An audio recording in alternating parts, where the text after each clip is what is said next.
En gros, dans vos interventions, et je vous en remercie, parce que les chiffres sont incontestables, aujourd'hui, grâce au travail et au cap qui a été tenu durablement, personne dans cet hémicycle ne conteste le fait qu'on a une région qui a réussi à avoir une gestion très saine et qui nous protège.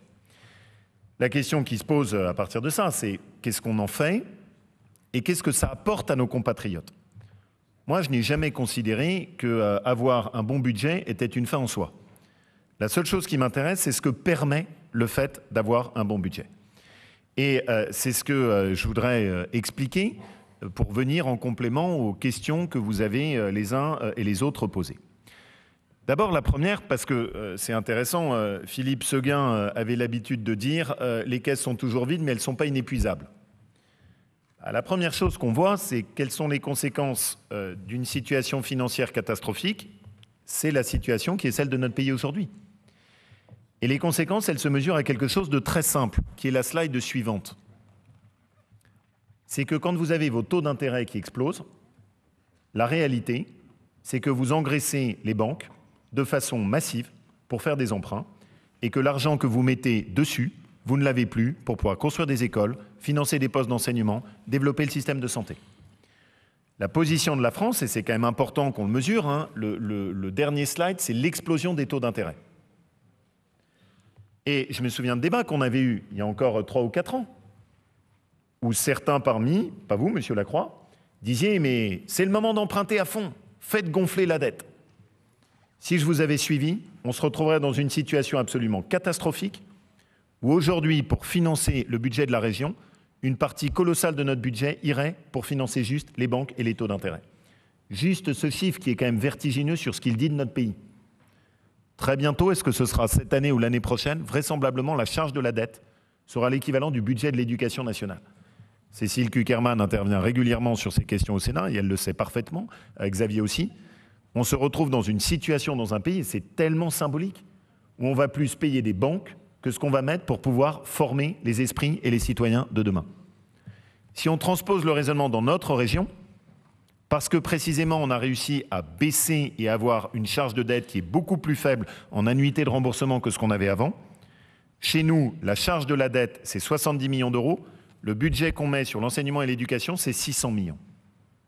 Et donc la première chose à laquelle je tiens mordicus, c'est que quand vous êtes endetté, c'est une bonne nouvelle pour une seule catégorie de personnes, les banques. Quand vous n'êtes pas endetté, c'est une bonne nouvelle pour tous vos habitants, tous. C'est la première raison pour laquelle c'est important de tenir ce qu'on fait. Si on rentre dans le détail, et c'est pas la suivante, mais la slide d'après, le résultat, c'est que depuis qu'on a mené ça, ça nous a permis d'éviter de payer 160 millions d'euros aux banques. Parfois, vous m'interrogez, et je l'ai entendu, attention, parce que, monsieur Cotarac, on parle de choses sérieuses, là. On parle du compte d'épargne des gens. On parle des retraités. On parle de gens qui n'ont pas envie de confier le destin et leur avenir à des gens qui sont hasardeux et qui ne savent pas de quoi ils parlent. Les agences financières, c'est très important, parce que ça a une très grosse conséquence sur précisément ce que vous payez en rémunération aux banques. Les agences financières, c'est très important, parce que celui qui a un compte épargne, il sait très bien que ça peut faire basculer son destin de l'autre côté. Et quand je vous entends être aussi léger sur ces questions, ça m'inquiète. Je vais vous donner une illustration qui est très simple. Si notre région était notée comme d'autres régions, on peut passer dans la slide qui est 2 fois après, pas celle-là, celle d'après. Si notre région était notée comme d'autres régions diverses, dont certaines sont nos voisines, le résultat, c'est que chaque année, ça nous coûterait 15 millions d'euros de plus. Avec 15 millions, je finance 70 maisons de santé dans le cadre de notre politique de soutien au financement des maisons de santé.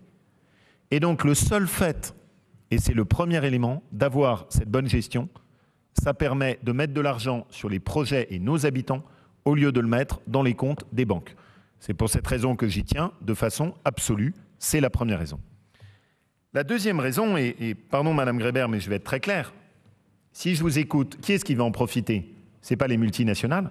Qui est-ce qui va être pénalisé? Ce n'est pas les multinationales. Ceux qui sont pénalisés, c'est ceux qui sont dans vos majorités. Ce sont les habitants des villes que vous gérez. Ce sont les pauvres qui sont avec des revenus modestes et qui se retrouvent à avoir une explosion dans toutes les municipalités que vous gérez des taux d'imposition locaux. Ce n'est pas les multinationales qui payent les impôts locaux que vous avez augmentés. Vous faites nom de la tête. Qui est-ce qui a le record de la taxe foncière en France? Grenoble. Qui est-ce qui gère la ville de Grenoble? Un maire issu de votre famille politique. Qui aboutit à faire exploser les impôts à Lyon et sur la métropole de Lyon? Les membres de votre famille politique. Et donc, Madame Grébert, ce que vous nous proposez, si jamais je vous suis, c'est juste d'augmenter les impôts, mais pas sur les multinationales. Ce à quoi ça aboutira, si je vous suis, c'est juste d'augmenter les impôts sur toutes les classes moyennes de ce pays, toute la France qui travaille, tous les gens qui ont des petits revenus et qui ont déjà du mal à s'en sortir avec l'évolution de l'inflation, qui sont tous ceux que vous matraquez avec votre politique budgétaire dans tous les endroits où vous êtes aux responsabilités. Comme je suis heureux que vous n'ayez pas la possibilité dans notre région de pouvoir appliquer cette politique budgétaire néfaste où vous gérez n'importe comment. Les améliorations de l'environnement sont absolument nulles, c'est juste des polémiques qui succèdent aux polémiques et le seul résultat, c'est l'explosion des impôts locaux qui pèsent sur les catégories modestes de ce pays. Désolé de vous le dire, Madame Grébert, mais on voit ce à quoi mène votre politique budgétaire.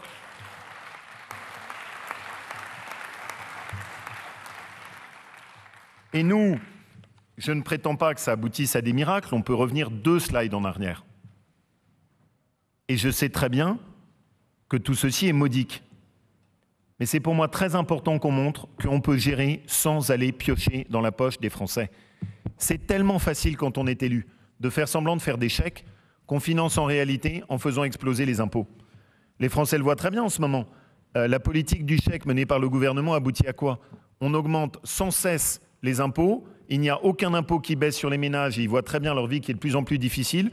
Et de temps en temps, pour donner le change, on fait un chèque carburant, un chèque ceci, un chèque cela. C'est pas ça une bonne politique.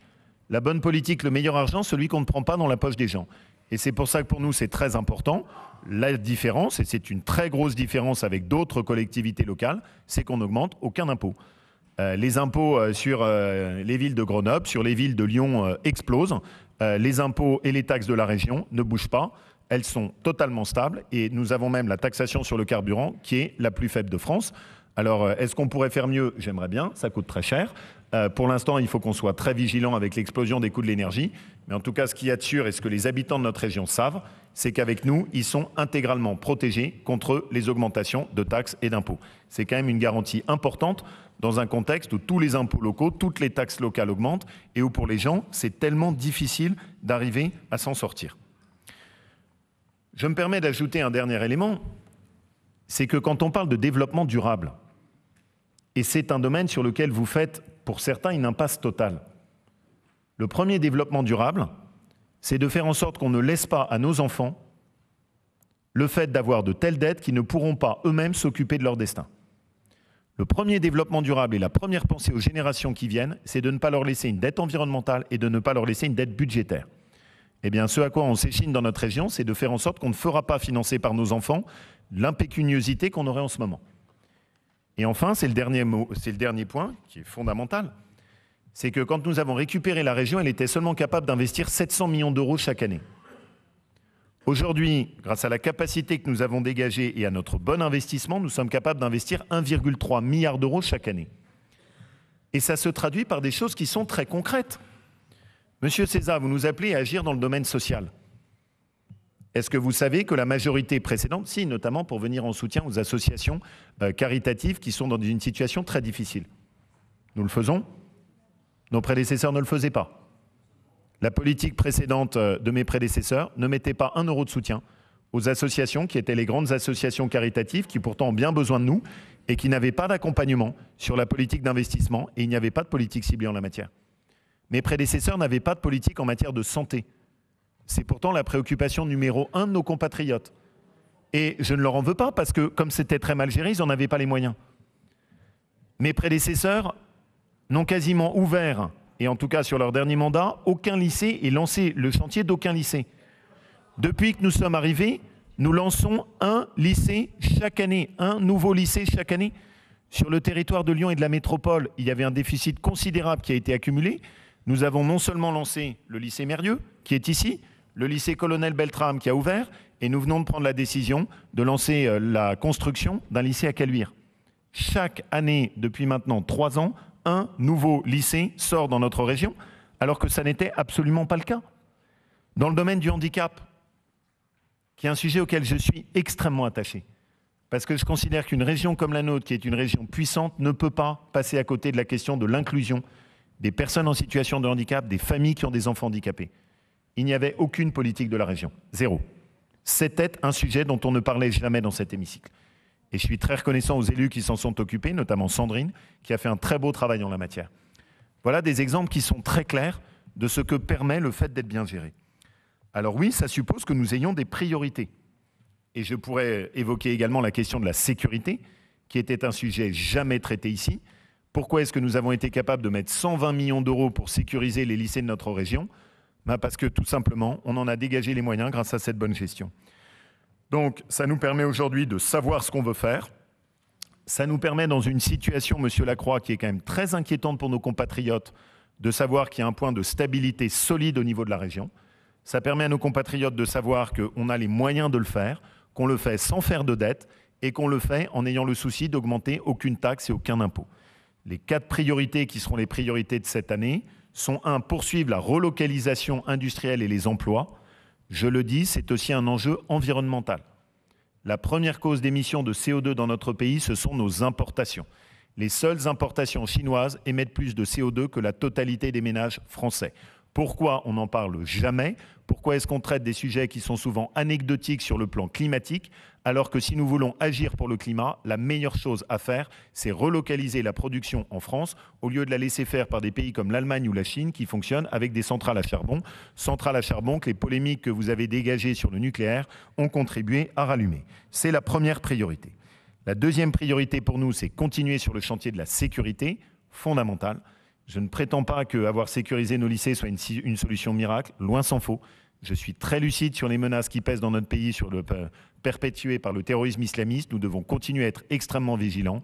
Et j'espère que le ministre de l'Éducation nationale ira dans le sens des propositions que je lui ai faites pour qu'on puisse généraliser la protection de nos établissements scolaires et pouvoir recourir à de la reconnaissance faciale pour identifier les individus radicalisés pour terrorisme et qui sont suivis par les services de l'intérieur, mais qu'on n'arrive pas à identifier aujourd'hui, ou quand on les identifie, c'est trop tard. Le troisième élément, c'est la question de l'accès à la santé, et je n'y reviens pas, avec ce sujet de la mise en place de la mutuelle régionale. Et enfin, le dernier élément, c'est de faire de notre région un modèle en termes de région durable, comme nous l'avons commencé à le faire, et je veux remercier Eric pour le travail qu'il a mené avec maintenant l'implication de Thierry, sur par exemple l'amélioration de la qualité de l'air dans la vallée de l'Arve, qui est quand même un des seuls endroits en France où on a réussi à avoir des résultats par rapport à d'autres endroits. Il reste beaucoup à faire et nous devons rester mobilisés dessus, comme la question de l'isolation thermique avec la baisse de la consommation énergétique qu'on a réussi à atteindre dans nos lycées, comme la question du développement d'une agriculture durable qu'on fortifie avec des circuits courts d'approvisionnement, ou encore comme le développement de l'hydrogène vert, qui est une solution extrêmement intéressante pour notre territoire. Voilà ce que nous essayons de faire, de façon sans avoir de baguette magique, mais en ayant un cap qui est clair pour tous nos compatriotes. Ils savent qu'ici, ils ont une région qui, par la rigueur de sa gestion, aboutit à ce qu'il n'y a aucune augmentation de taxes ou d'impôts sur nos compatriotes, aucune dette, et que l'argent ne reste pas ici, mais qu'il revient sur les territoires au soutien de projets permettant d'améliorer les services publics et le dynamisme des territoires de la région Auvergne-Rhône-Alpes. Merci à tous.